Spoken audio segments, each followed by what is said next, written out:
আরে আরেক দাও দাও করি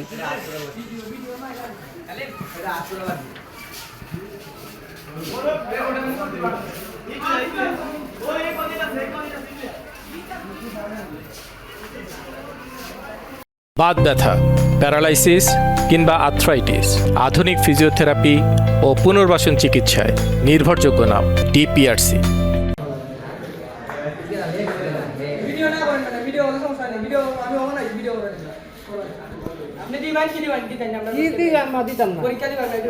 পরীক্ষা দিবার লাগি দিয়ে কিভাবে তুমি কয় বিষয় ফেল করছো? আমি 7 বিষয় ফেল করছি, 4 বিষয় আপনারা দিতে পারবেন না। এক বিষয় যারা আপনি কইছেন, এক বিষয় যদি ফেল হয় এরা দেওয়া যাইতো না। 16 জন আছে, 16 জন যাইবো, 16 জনের ভিতরে যদি একজন বেশি যায় স্কুলে তালা মারা হইব। ভিডিও করছেন, ভিডিও সমস্যা নাই। এটা কি স্কুলের নিয়ম? তো স্কুলের নিয়ম আমরা জানি না তো করবা স্কুলের নিয়ম আমরা জানি। স্কুলে টিউটর সাহেব নাম তো না। আচ্ছা ঠিক এখন যাইতে পারতো না। ভিডিও ভিডিও বাইরে